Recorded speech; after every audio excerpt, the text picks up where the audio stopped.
Next, we will look at ethos and authoritative clarification. Principle 12 is that later clarification governs earlier ambiguity. If charity requires fair representation, then interpretation must allow an author or an authority to clarify what was previously unclear. When the same speaker explains himself later, that clarification governs earlier ambiguity. Refusing clarification is not skepticism, it is injustice. In classical rhetoric, a speaker's final explanation carries interpretive priority. Rhetoric assumes that speakers may refine expression, later speech may resolve confusion, and clarification is an act of rational responsibility. To insist on an earlier ambiguous statement against later clarification is to misrepresent the speaker's intent. Under natural law, rational agents retain authority over their own meaning. Clarification increases intelligibility, and justice requires honoring self-interpretation.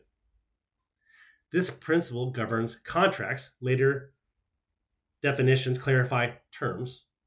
Law, statutes interpret earlier rulings, and testimony. Explanations resolve ambiguity. To ignore clarification is to freeze misunderstanding and call it fidelity. Scripture repeatedly models this principle.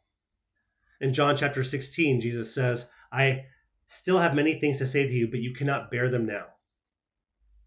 Later instruction clarifies earlier teaching. In Hebrews chapter 1, it talks about how God has in these last days spoken to us by his Son. The later revelations govern earlier forms. In John chapter 16, these things I say to you in figures of speech, but the time is coming where I will tell you plainly. Plain speech resolves prior obscurity. Scripture treats clarification as authoritative mercy, not contradiction. When clarification is ignored, misunderstanding is canonized, authority is undermined, interpretation becomes adversarial. Christ himself said to the Sadducees, you are mistaken not knowing the scriptures, Matthew chapter 22. Them to canonize their misunderstanding. When a speaker is denied the right to explain himself, authority in terms of interpretation becomes undermined. When ambiguity is weaponized rather than resolved, interpretation becomes an adversarial task. This posture is condemned as willful distortion, not intellectual caution. Clarification does not mean revision. This principle does not imply contradiction, reversal of truth, or evolution of meaning. Clarification ought to resolve ambiguity, unfold implications, and sharpen understanding. Scripture holds this distinction clearly. Forever, Yahweh, your word is settled in heaven. Psalm 119:89. Truth remains stable. Understanding matures.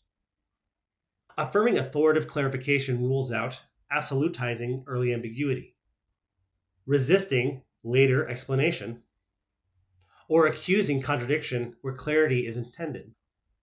Scripture condemns this resistance. Hardness often disguises itself as loyalty to the past. So if authoritative clarification governs ambiguity, then interpretation must ultimately aim at justice toward the speaker and hearer alike. That brings us finally to principle 13, interpretation is governed by justice.